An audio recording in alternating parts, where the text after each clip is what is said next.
Hostages have been exchanged in Gaza this week, but is the peace likely to continue, and what might the next steps look like? Ed Blakely is a former Washington insider now living in Sydney, Australia. My name is freelance journalist and author Sean Britton. Find us each and every week wherever you find good podcasts, as well as on Facebook and Patreon at USofEd. As we spoke about last week, Ed, Israel and Hamas have reached a deal that has seen a humanitarian pause in the fighting, but not a total ceasefire, and have been steadily exchanging hostages over the past week. What's the latest? Well, the latest is this continue to going on. The hostage releases, these are Israelis. Very few Americans have been released to date. They're going to come last. That was the deal. I think, as I said last week, some form of peace is in the offing, and it will not be a peace that we can think of. It'll be more like the Korean peace or the Vietnam peace that was there after the war. This is going to be, in our lifetime, a forever arrangement that basically keeps the Palestinians humble, poor, and without resources to fight. It's pretty clear from the messaging that's out there that the Biden White House is taking as much credit as they can for the good in this situation, while insisting, look, there's only so much we can do when it comes to the bad news. So as you said last week, the pause is good for Biden, but look, well, if we see a return to a lot of bombings and bloodshed, can Biden continue showing the same support for Israel without damaging his chances next year? I think any violence, any bloodshed, anything that is not as it was or people want it to be, Biden's going to be blamed for. Anything that good happens is going to be discounted. People are just fed up with bad news, and he happens to be in the front of the bad news. So it may be time to change faces. Just briefly on Ukraine, a report in the Post this week said that almost 90% of the funding going toward Ukrainian war efforts stays in the United States. Analysis has shown that most of the $68 billion in assistance passed by Congress has gone back into building new weapons or replacing weapons and materials stateside from the older stockpiles sent to Ukraine. My question is, Ed, are we supposed to be surprised by this? I mean, 90%. Well, I'm not surprised by this. No. The president said that, and the secretary said that we are sending them our supplies, and at some point we have to replace these supplies or we will be weak. There's no surprise here. The surprise is that people are surprised. Yeah, I thought it was pretty well acknowledged that the majority of funds would be going basically to US weapons manufacturers, those, I think, with the best lobbyists, and that Ukraine is getting what's already in the back room for the Well, United that's States. what's going to happen to Australia as well. We get the old stuff, not the new one. Well, speaking of Joe Biden, would you believe that the GOP's impeachment inquiry into the president is still trundling away in the background? The reason you don't hear much about it, of course, is that the inquiry has still not discovered any wrongdoing by Biden, certainly nothing worthy of moving on with impeachment proceedings, as was the case with Trump in 2019 and 2021. But that may not stop House Republicans from holding a formal vote next month to legitimize the process. And we've even had the president's son, Hunter Biden. Obviously, a lot of the inquiry has revolved around Hunter. We've had him offer to testify in a public hearing. Ed, what's going on? Well, the Republicans thought he would say no or say he would do this in a private hearing, that they could make up anything they wanted after. Now they're scrambling because they don't want a public hearing.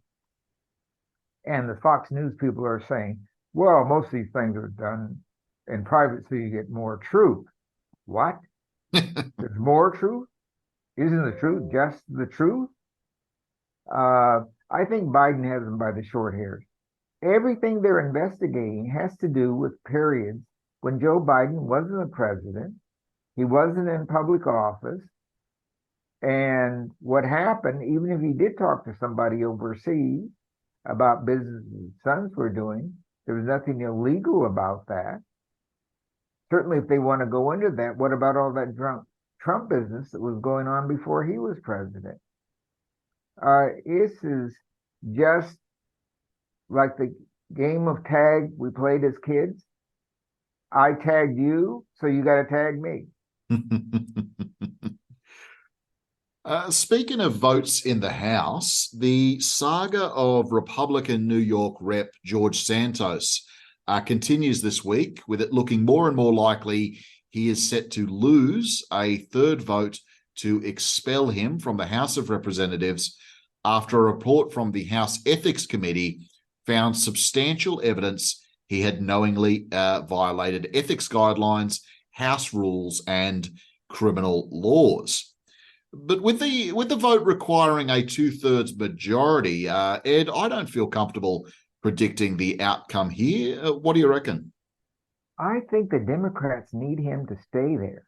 They need that clown show in place.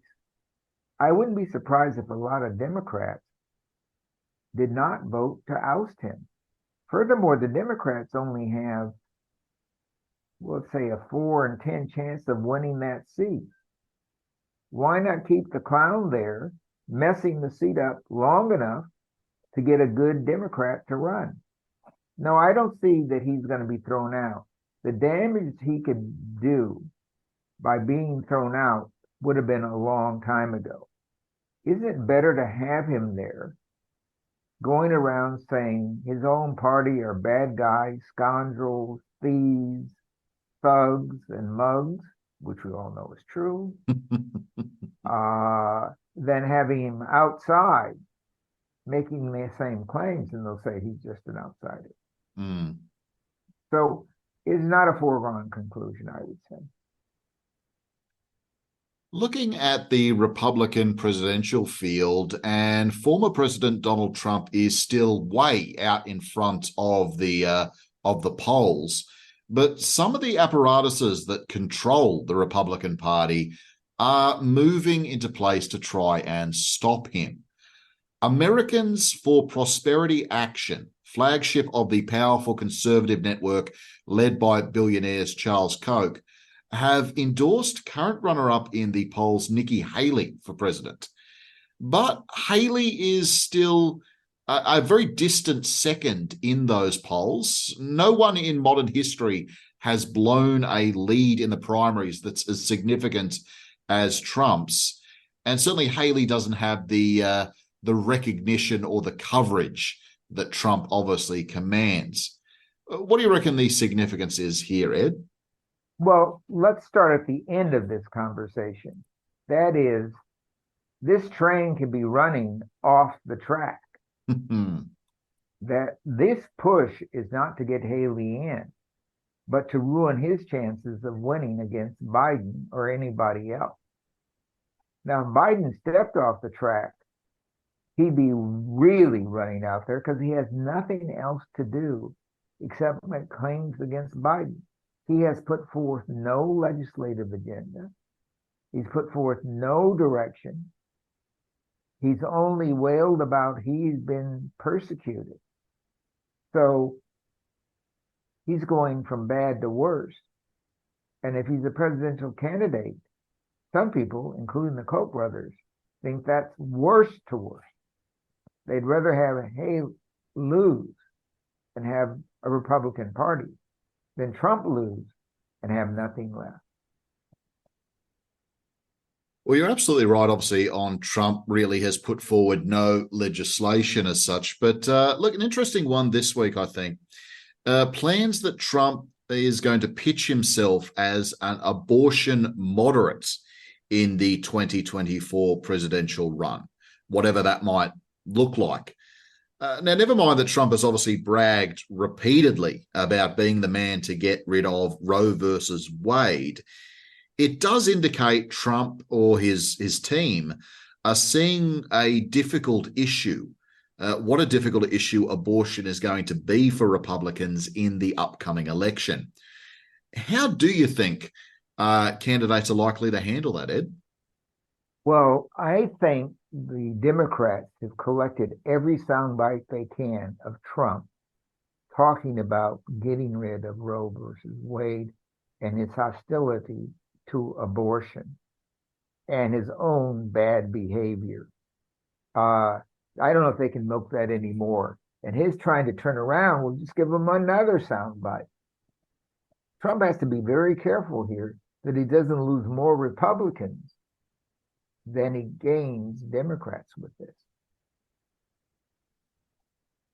And finally, Ed, last week we spoke obviously just before Thanksgiving in the States, and one of the breaking stories at the time was this rather dramatic car explosion that occurred on the US-Canadian border. It was a checkpoint at the Rainbow Bridge crossing in Niagara Falls.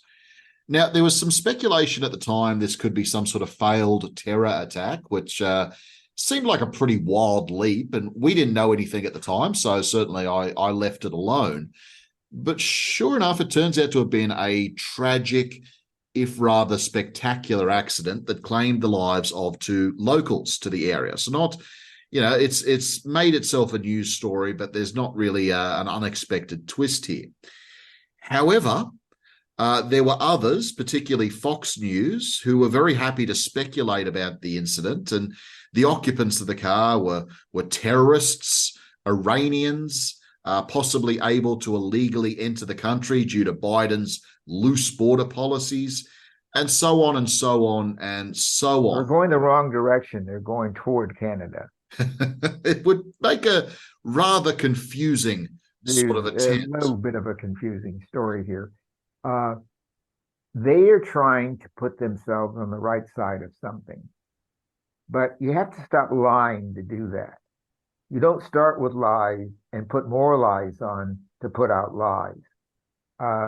A little bit of honest reporting from them would go a long, long way. Well, I think it just, for me, Ed, underlines that, look, there is a terror campaign in the United States. There are certainly people milking a great deal of terror in the United States, but it's the conservatives, the conservative media that are providing the terror. Yeah. Even the most recent terrors at the voting box, where a Republican's wife in a Midwestern state is being convicted of 60-some voter fraudulent acts. Why is it always a Republican who's caught with voter fraud? A lot of projection going on there, I think. Yes. So they were right. There was voter fraud in Wisconsin. There was voter fraud in Nevada. There was voter fraud in Pennsylvania and Florida. Every one of them was a Republican. Ed and I will be back next week to discuss all the latest goings on in the US and abroad. Make sure to subscribe so you don't miss a thing, and check us out on Facebook and Patreon at USofEd. The Global Story is the podcast helping you make sense of the news. Join me, Katya Adler, every weekday as I take a closer look at the stories making the headlines, with insights from the BBC's global network of experts. Search for The Global Story wherever you get your BBC podcasts. Hello, this is the Global News Podcast from the BBC World Service. I'm Robin Brandt, and in the early hours of Friday the 1st of December, these are our main stories. the US Secretary of State, Antony Blinken, has urged Israel to do more to protect civilians if it restarts its attacks on Gaza after Thursday's release of hostages. Delegates at the UN's Climate Summit have agreed to start paying millions of dollars to countries hit by natural disasters that are linked to global warming. And a court in New York has reimposed a gagging order on Donald Trump, banning him from criticising court officials in his civil fraud trial. We begin in the Middle East, where the US Secretary of State has warned that Israel must take effective steps to ensure the protection of civilians in Gaza before it restarts its military operations there. Antony Blinken, who's on another visit to the region, outlined to reporters at a press conference in Tel Aviv the measures he was calling for. That means taking more effective steps to protect the lives of civilians, including by clearly and precisely designating areas and places in southern and central Gaza where they can be safe and out of the line of fire. It means avoiding further significant displacement of civilians inside of Gaza. It means avoiding damage to life-critical infrastructure, like hospitals, like power stations, like water facilities. And it means giving civilians who've been displaced to southern Gaza the choice to return to the north as soon as conditions permit. There must be no enduring internal displacement. All of this can be done in a manner that still enables Israel to achieve its objectives. Of course, we know that every one of these elements is made more complicated by the fact that Hamas intentionally embeds itself with civilians, within and below hospitals, schools, apartment buildings, refugee camps. But Israel has one of the most sophisticated militaries in the world. It is capable of neutralizing the threat posed by Hamas while minimizing harm to innocent men, women, and children. And it has an obligation to do so. Antony Blinken speaking in Tel Aviv. Well, on Thursday, he met with Israel's Prime Minister, Benjamin Netanyahu. Mr. Blinken has also been pushing for the continuation of a temporary ceasefire between Israel and Hamas that so far has lasted 7 days. He said this had allowed the doubling of aid, though this was still not enough. Mr. Blinken also demanded that Hamas immediately release all hostages and stop using them as so-called human shields. On Thursday evening, the Israel Defense Force said 6 people had been freed by Hamas. Earlier in the day, 2 Israeli women were also handed over. 30 more Palestinian prisoners are due to be released from Israeli jails in return. I heard more about all of this on Thursday evening from our correspondent Paul Adams, who's in Jerusalem. This is the latest and potentially the last group of hostages to be released in this phase. A total of 8, 2 were released earlier. An additional 6 have just crossed into Israel. So that completes the expected hostage release for tonight, and that sets the scene probably in the coming hour or two for the release of around 30 Palestinian prisoners from Israeli jails. So that's a successful 7th exchange of hostages and prisoners. But as you just said, as things stand on the 7th and final day of this temporary truce, that's it for now as far as things stand. Well, we have not got any word at the moment of any further extension of the truce. There was a slight suggestion on one of the Israeli networks that another 24-hour truce might be available. Our impression from the Hamas side is that the chances are low of that happening. We may not know that for several hours yet. It wasn't until around just before 7 o'clock this morning, Israel time, that we knew that even today's exchange was going to take place. So, let's not write it off just yet. But with the last group of hostages to emerge tonight, we now think that all the children who were snatched on October the 7th have now been accounted for, except the 2 little Bibas boys, the 4-year-old and the 10-month-old, who Hamas said yesterday they believed were dead. We have still not got any confirmation of that, but I don't think anyone in Israel is expecting to see them emerge alive. Can I just talk to you about Antony Blinken, the US Secretary of State? He's been in Israel most of the day. He met with Benjamin Netanyahu yet again.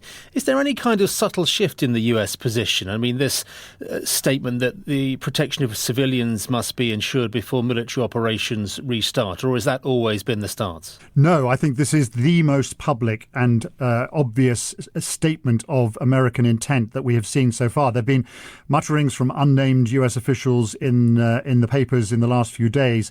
But here was Antony Blinken standing on Israeli soil saying, look, Israel, if you're going to go back to war in the southern Gaza Strip, as everyone expects Israel to do, then here's how you're going to do it. You're going to have a plan before you even start, a humanitarian civilian protection plan with what he called clearly and precisely designated areas of central and southern Gaza where civilians can be out of the line of fire. That's way beyond the single safe area that the Israelis have been talking about in recent weeks. And then when the fighting comes, he says it must not target critical infrastructure, including, crucially, hospitals and water facilities. Large numbers of people must not be forced to move, as we saw in the northern Gaza Strip. In other words, he's saying, if you're going to do this, you, one of the most powerful militaries in the world, you can do it while minimizing harm to innocent civilians. And we, your American allies, will be watching. Paul Adams reporting from Jerusalem. Well, let's step away from the war in Israel and Gaza now, but stay in the Middle East, because the warnings are stark, but the pressure is climbing as world leaders gather in that region for the annual UN conference on climate change. The COP28 meeting, as it's known, got underway in the UAE with a renewed call for urgency from the UN's meteorological organisation. It said this year is set to be the hottest on record. Now, in the next few minutes, we're going to hear about how 3 countries are dealing with the impact of climate change. But first, an agreement was unveiled on day one of the conference for richer nations to provide funds to poorer or less developed countries to help them deal with the impact of things like severe weather. The Loss and Damage Fund, as it's known, is worth several $100 million. The head of the talks in Dubai, Sultan Ahmed Al Jaber, hailed the deal. That we have been able to achieve such significant milestone in the first day of this COP is unprecedented. This is historic. Well, our environment correspondent Matt McGrath is at the COP meeting in Dubai, and he told me more about the new agreement. It's something that developing countries have been campaigning for 30 years. It's essentially a fund that will help them to cope with the impacts they're experiencing from climate change related weather events right now. At the moment, a lot of developing countries do get climate finance, but it mainly goes to help them to transition away from using coal, oil and gas, to help them build wind tunnels or wind turbines and solar panels. It also helps them to build seawalls and other defences, so it helps them to mitigate and adapt to climate change. It doesn't help them with the impacts of climate change right now, and that's something that's been a sore point for a long time. It wasn't even allowed to be discussed at COP meetings over the last number of decades. Last year that changed, an agreement was reached, and today, in a really surprise move, countries agreed to set this fund up and get it going, and actually to put some money in it. Quite a significant chunk of money gone into it today. We expect more in the coming days. So that's a good start to what's going to be a weeks-long conference, though. Tell us, what is the big challenge? What is it that some parties want settled by the time this thing wraps up and others are more concerned about? The bigger question overarching all this is the future of fossil fuels, because if you remember back at COP26 in Glasgow, we had a first mention, really, of fossil fuels by countries talking about climate. And they talked about getting rid or phasing down unabated coal.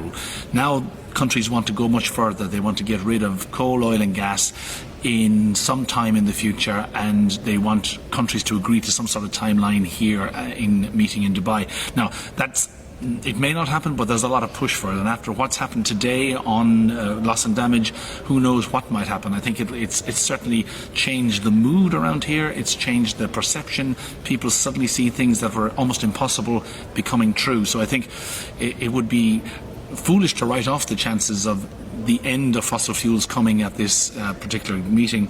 It might be a bridge too far as well, but I think there'll be a significant push to get some language that says fossil fuels really have no long-term future. And yet we have a reminder today from the UN's World Meteorological Organization talking about a deafening cacophony of broken records on climate change. I mean, there's an urgency here, isn't there? Is there really a sense that an agreement about fossil fuels 5 or 10 years down the line is going to deal with a problem that needs dealing with something immediately? I think great awareness here and a great motivation by reports like that came out today from the WMO.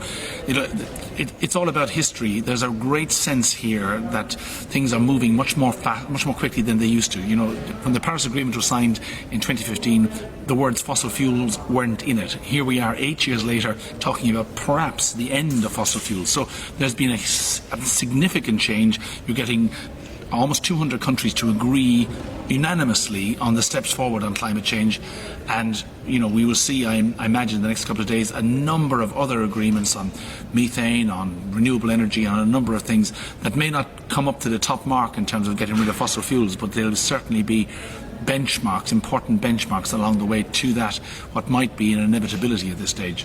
Matt McGrath, who is at the climate talks in Dubai. Well, as I said earlier, we are going to hear from or about 3 countries dealing with the impact of climate change. India is crucial to the global effort to limit and then lessen carbon emissions. But even as the summit got underway, India confirmed its commitment to coal, the dirtiest of the fossil fuels, as a key source of energy in its future. Here's our business reporter David Waddell. With 1.4 billion people, India is now the most populous nation on earth, and it's reliant on strong economic growth to improve the prosperity of its people. For growth, it needs power, and for power, it's pledged to continue burning this dirty fossil fuel for years to come. India depends on coal for nearly 3/4 of its energy needs. Now it's rushing to add 17 gigawatts of coal-based power generation capacity to meet a record increase in energy demand that would serve many millions of homes.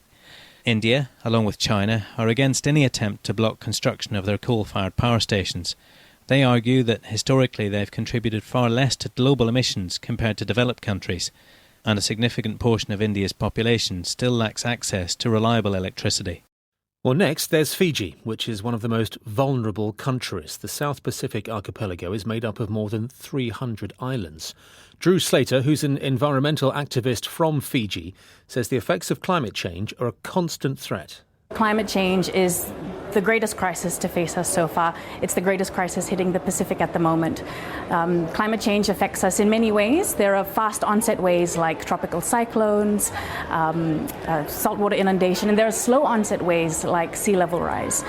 Those impacts and disasters affect us not only physically, our islands, but they affect us economically, our ability to recover, our ability to sustain ourselves. Agriculturally, they affect our crops, they affect the coral reefs that protect our islands, and they also affect the ability to retain our culture, to retain our heritage, because when land is destroyed, many cultures that are tied to the land are also at risk. Well, finally, climate change is also causing big problems in East Africa, where more than 1 million people have been forced to abandon their homes because of severe flooding. More than 270 people have been killed in recent heavy rains. Here's our senior Africa correspondent, Anne Soy. In Somalia alone, more than 100 people have died in flash floods. Whole towns have been submerged, forcing nearly their entire population to seek shelter elsewhere. These are people who faced the worst drought in decades in recent years, now having to deal with the impact of more severe weather. President Hassan Sheikh Mahmoud has said the country is in a critical state. Neighboring Ethiopia and Kenya are also dealing with widespread floods. The situation is expected to get more dire as heavy rains are predicted to continue to early next year. The World Food Programme says the situation compounds the food security crisis in the region. There are also fears of outbreaks of disease. Humanitarian organizations are calling on world leaders meeting at the UN Climate Conference, COP28, to remember countries like those in the Horn of Africa, which are vulnerable to the effects of climate change, yet they contribute least to it. And Soy. Still to come. The problem is that Tesla has refused to sign one of these collective agreements, and that's why more than 100 mechanics were reported to have walked out of workshops at the end of October. So, has Tesla, the EV giant, met its match in Sweden? A trade union challenge is brewing there.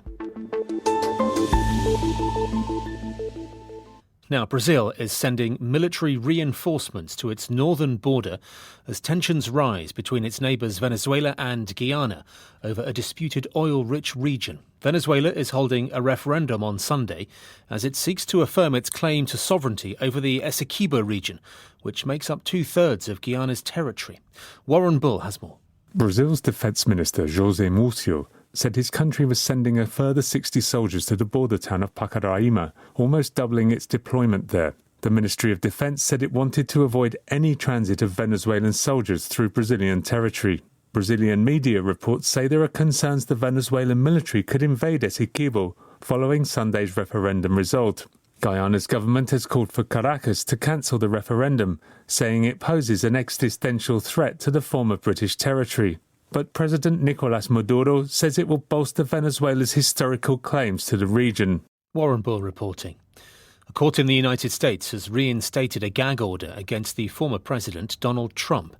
It means that he is, once again, banned from speaking out against court staff in his ongoing civil fraud trial in New York City. Mr. Trump's lawyers had argued that the order was unconstitutional. I asked our North America correspondent Neda Tawfik what exactly got Donald Trump in trouble in the first place. Quite literally, on the second day of this trial, this gag order was originally imposed because Donald Trump had gone off on his social media platform accusing the judge's top clerk of political bias, of being in a relationship with a Democratic senator, Chuck Schumer, without any evidence of that, accusing her of being a Democratic partisan.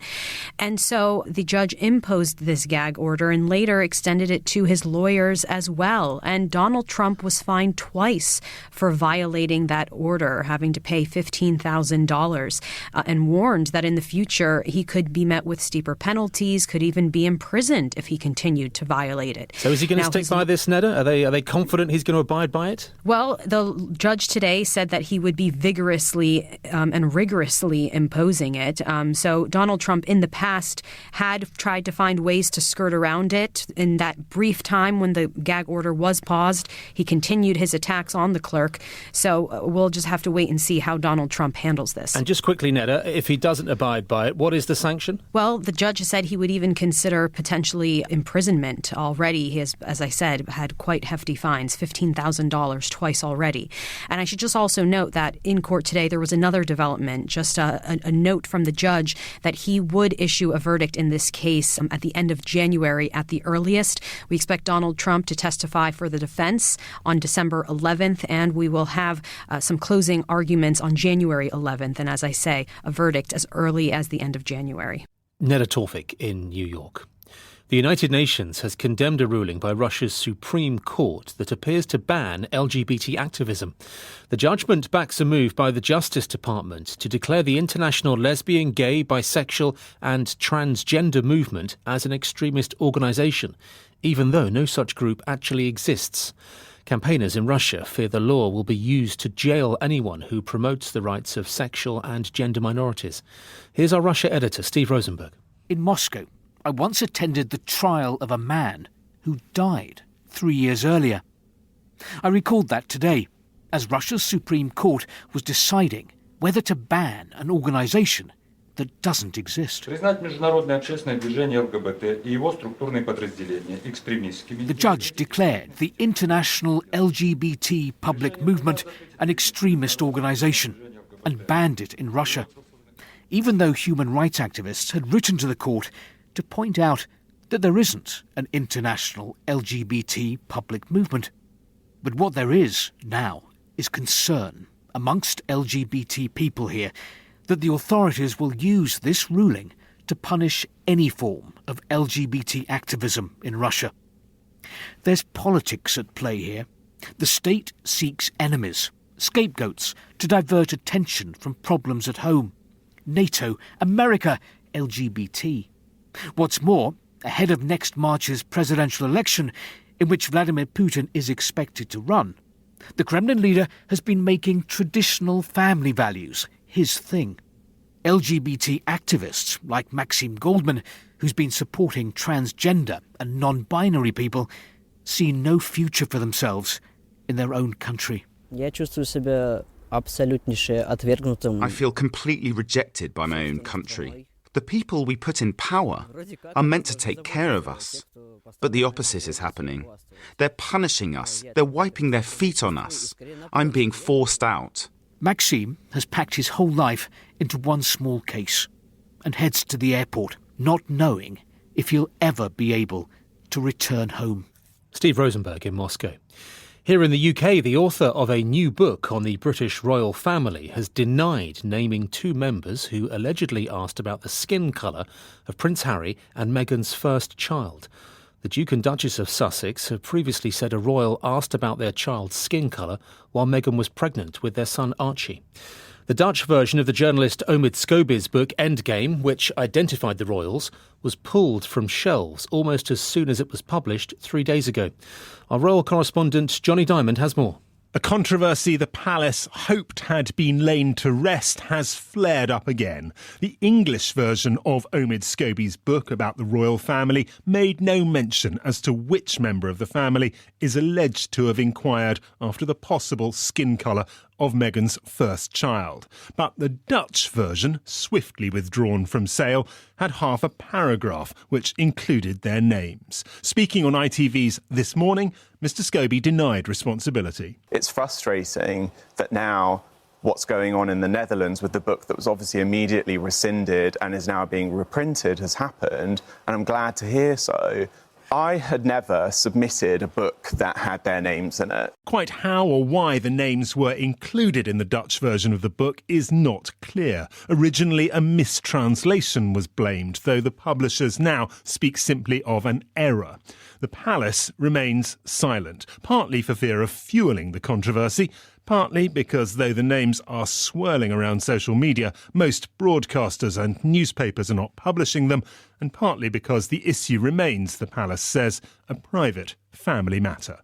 Johnny Diamond. Now, the US car company Tesla is facing a growing showdown with trade unions in Sweden in a dispute that is pitting Elon Musk's way of doing business against one of Europe's strongest workers' movements.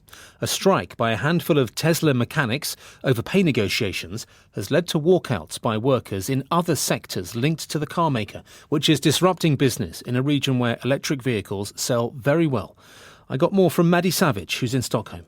So in Sweden, there's a really strong union culture, and 90% of workers are covered by what's called a collective bargaining agreement, which looks into these issues.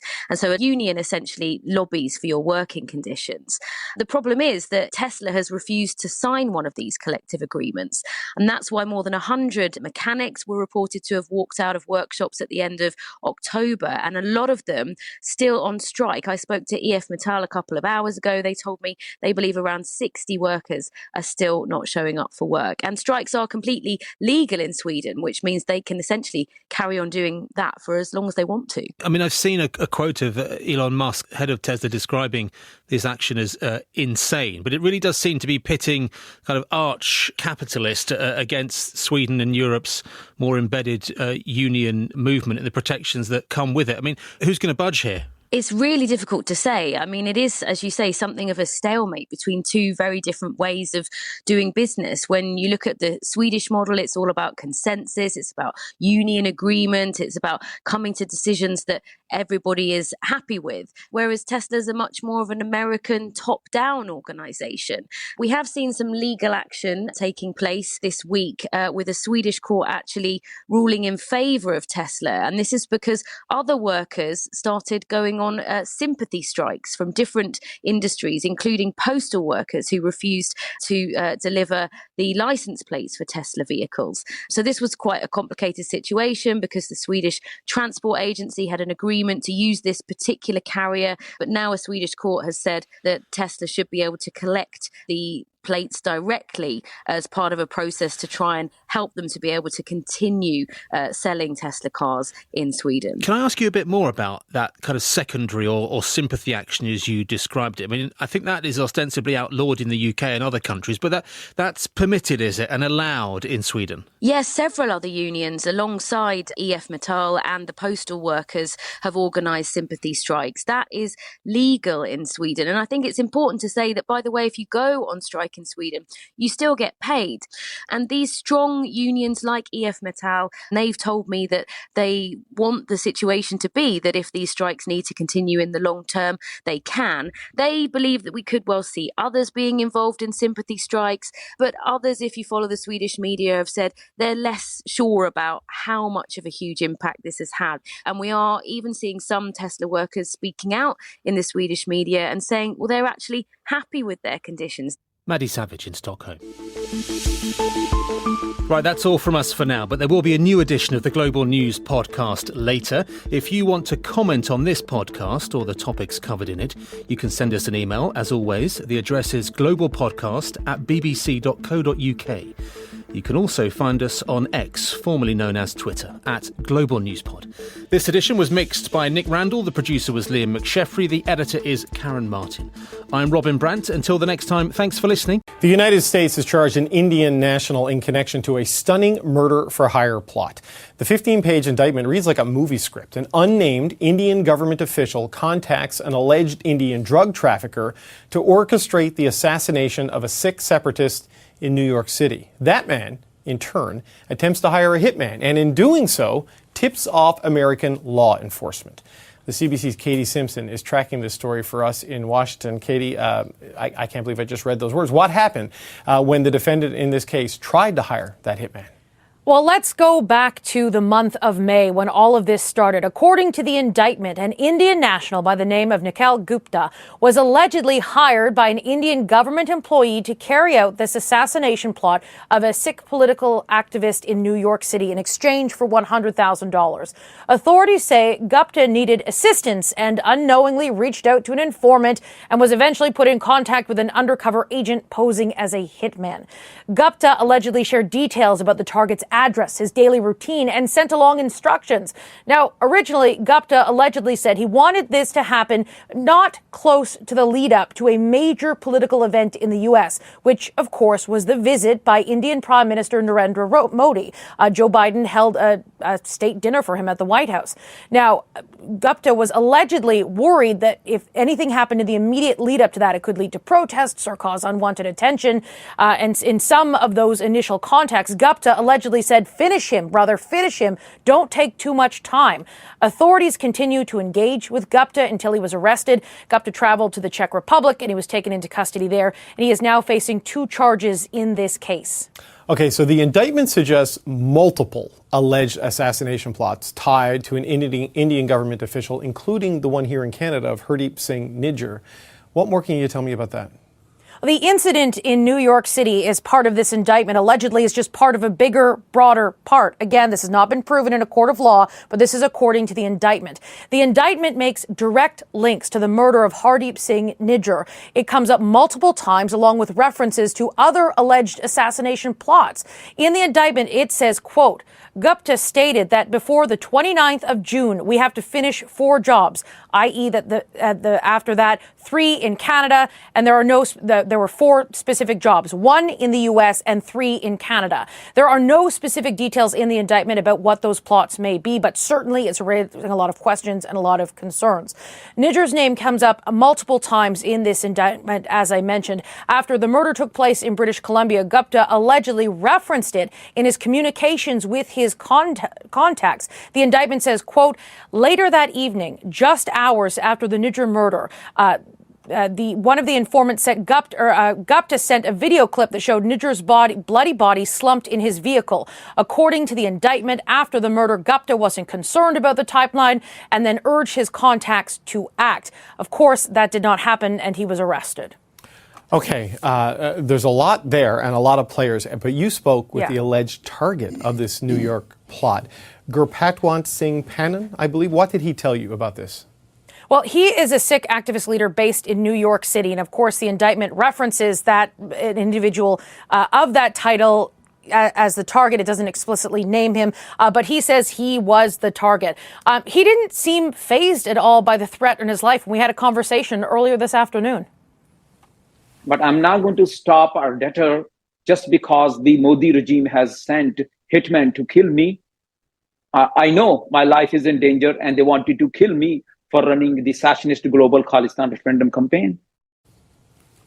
He says that he's more motivated than ever after reading the indictment to carry out his work, and that will be the way he pushes forward.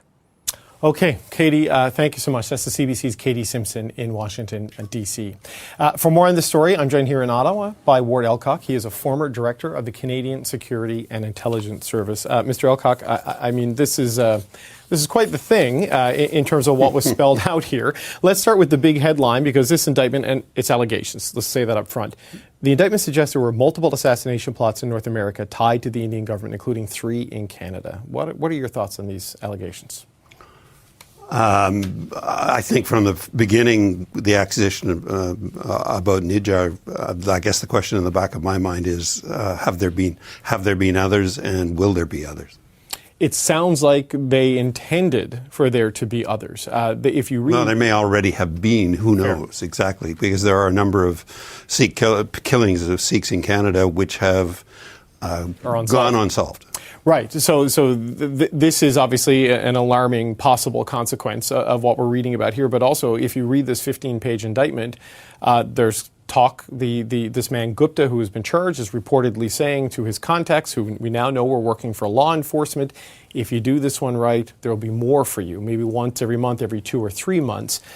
How should we view the Modi government and India with what has unfolded, at least in what the Prime Minister said and what the U.S. court is alleging over the last couple of months? Well, I think it becomes increasingly clear that the government of India has been running a campaign to eliminate Sikh separatists, or people they regard as Sikh extremists. And the Nijjar case clearly indicated that, and clearly the government signaled that it had very strong intelligence from probably a large part from the Americans. Mm-hmm. And this really adds a lot of fuel to the fire. The Americans must have had intelligence that these folks were coming.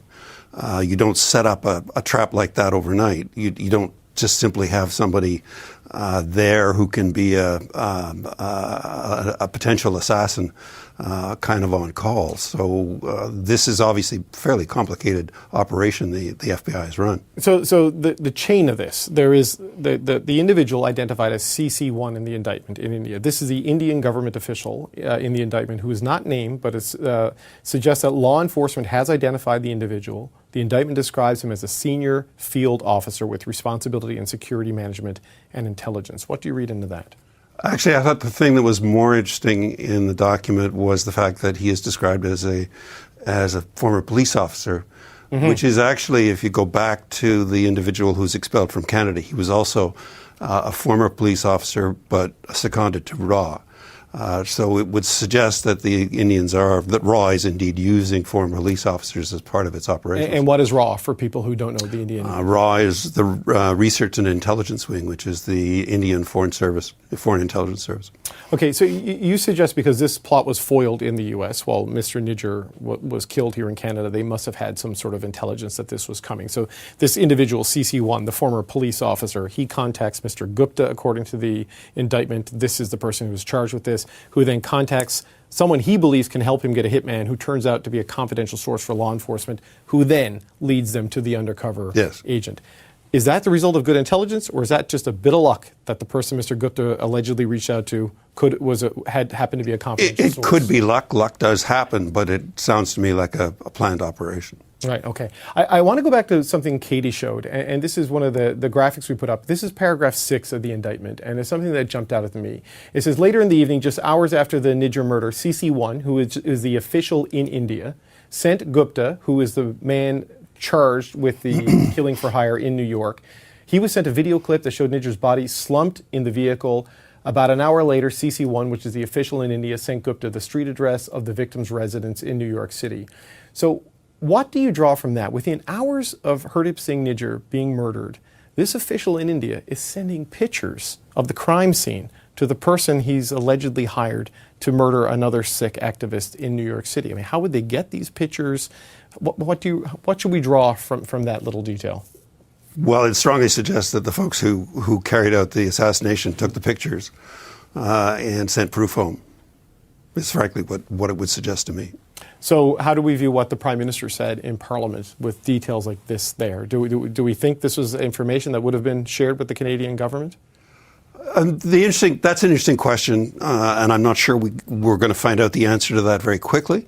It does sound from the timelines that the Americans were aware of this before they made Canada aware of it, which doesn't entirely surprise me because this would be a fairly embarrassing issue, and they may have wanted to ensure, maybe they intended to keep the Indians off to use it to try and get the Indians to back off. But then when the knee-jerk killing happened, they were forced into a position in which they provided the information to the Canadian government. The indictment also says that the Indian government official, this CC1 character that we put up there, he made it clear to the people he was allegedly hiring to do this that the target in New York couldn't be killed in the immediate lead-up or during planned engagements between high-level U.S. and Indian government officials. Now, we know from June 21 to 23 that Narendra Modi was in Washington, D.C., went there for a state visit to meet with President Joe Biden. The fact that diplomatic concerns and Modi's visit to the White House was factored into this, does that suggest a high level of political involvement in this? What can we draw from this in terms of... It doesn't necessarily mean a high level of political involvement, but it does indicate that somebody was sufficiently aware of what was happening, that they wanted to make sure that there was no connection or could be no connection between this killing and the Modi visit, that they wanted these things to be separate. But that doesn't mean that the highest levels of the Indian government were aware of the assassination attempt. Well, they're certainly aware of it now. I mean, in a response to today's indictment, the Indian government said it's setting up a high-level inquiry to investigate the allegations. Now, Canada's been calling for cooperation on the murder of Mr. Nijjar and to varying levels of frustration and success. I mean, when you look at this, the idea of setting up a high-level inquiry, do you think the United States, do you think Canada can put any faith in a process like that? One suspects that the Indians will now have to find their way out of a problem. They clearly have been somewhat inept, to say the least, in terms of the actions they've taken. They now have to find their way out. Their way out may be an inquiry which then points the fingers at a bunch of folks who were off the reservation. That's a solution that one could possibly foresee, but it's also possible that they just are going to try and bury it. So just as a final point, I mean, what would you be watching for next? What do you think Canada, the U.S. can do next at a diplomatic, political, or intelligence level to try to move this to a resolution? That really depends on the Indians, and it really depends on under how much pressure they feel. I suspect because of the actions today, they feel under considerable pressure. It's a great deal different from having Canada complain to having both Canada and the United States complain, and for the Americans to have launched essentially a prosecution. My guess is that this will force the Indians to do something. What that will actually be is the $64 million question still. Okay. Ward Elcock, former director of the Canadian Security Intelligence Service. Thanks for your time. Always appreciate it. Not a pleasure. A pleasure.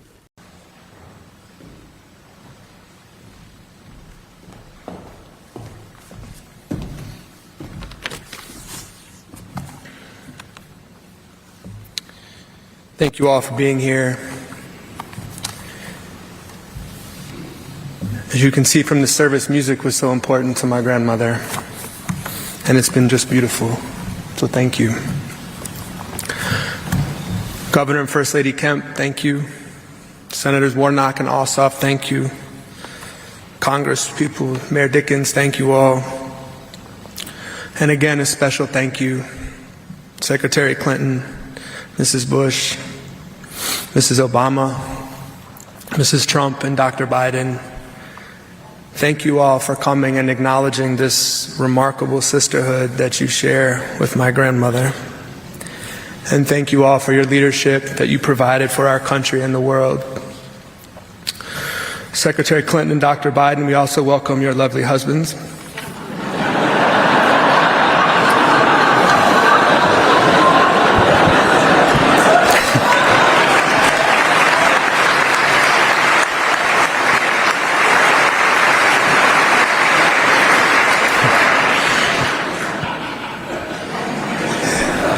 I mean,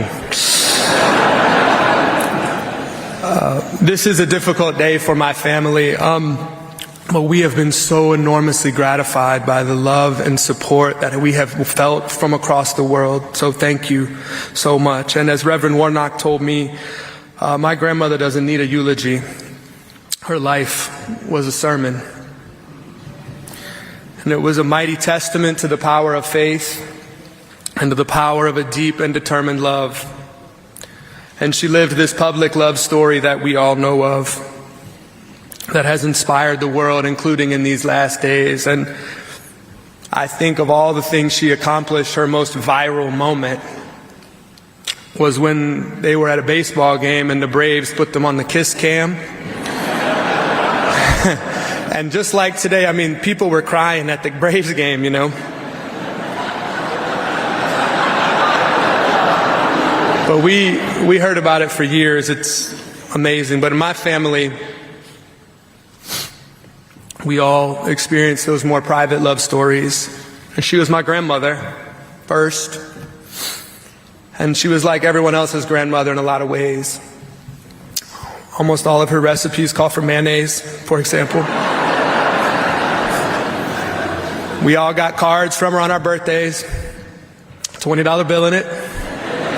When I was 45, $20 bill. It's like, and she was so down to earth, y'all. It was amazing. And one of the stories we've been talking about in my family these last few days is we were on a family trip and we were on a flight on Delta from here to somewhere, and we were all sitting in the back of the airplane together, and it took off, and we looked over, my grandmother took out this Tupperware of pimento cheese and this loaf of bread, and she just started making sandwiches, and she gave it to all of us grandkids and everyone else, and then she just started giving them to other people on the plane.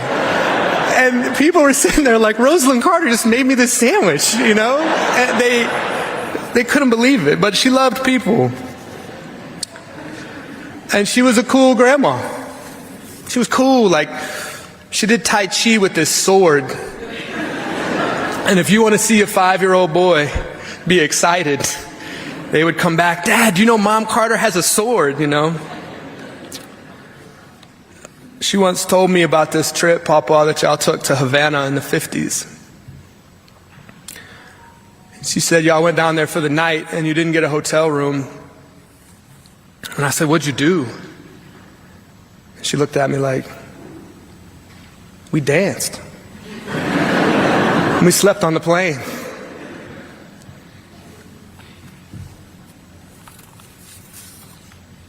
They danced, didn't they? She was a rock for our family, and that's true, but in many ways she was more, as Chip said, an adventurer, a voyager, a mountain climber. She learned to ski in her 60s and then skied for 25 more years.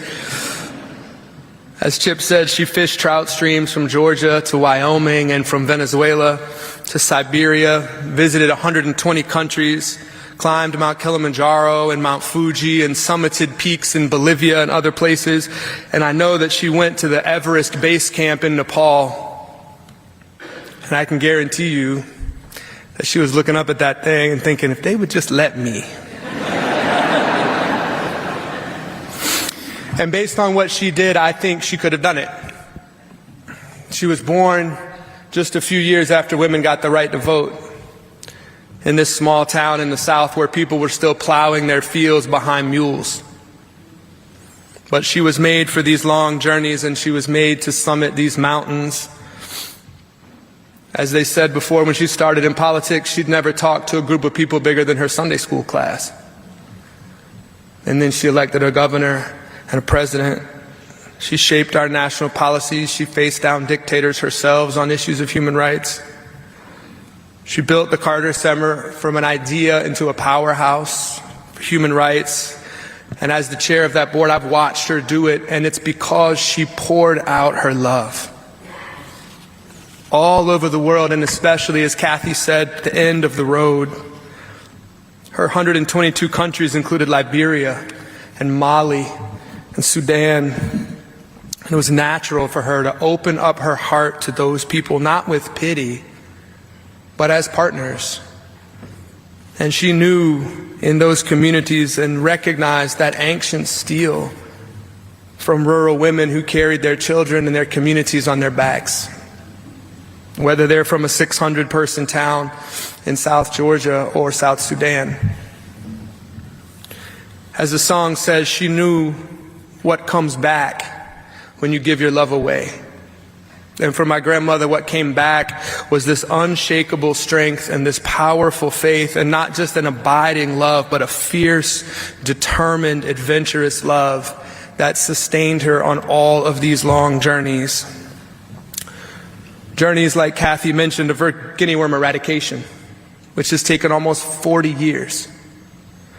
But the Carter Center's unwavering efforts and their powerful partners in these tiny villages took a disease that affected 3.5 million people every year in the poorest parts of the world. And this year there won't be millions of cases, Papa. This year we've had 7 total cases.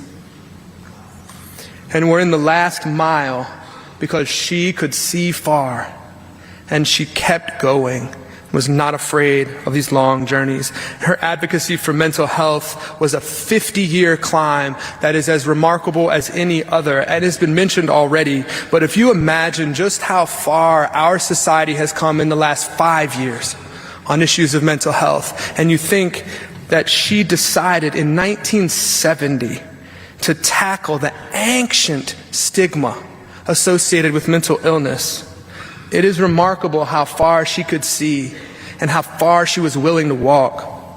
And that effort changed lives, and it saved lives, including in my own family. She was made for these long journeys. The Rosalind Carter Institute helps caregivers because you can't journey alone. Even the Rosalind Carter Butterfly Trail goes 3,000 gardens from Mexico to Canada, help monarch butterflies on their journeys. John Lewis once said that in all of his marches, he only really learned one thing: don't let them turn you around. That was my grandmother to a T. One of my last memories of her was in a hospital. We were there for my grandfather, but she had her own physical limitations that made it hard for her to walk. She had to practice. She was ready to go for one of these walks, and she picked up this cane. And I looked at the cane. She looked at me and she said, "You know, it's not a cane." And I said, she said, "It's a trekking pole." She said, "It's the exact same kind that those women use when they go to the South Pole."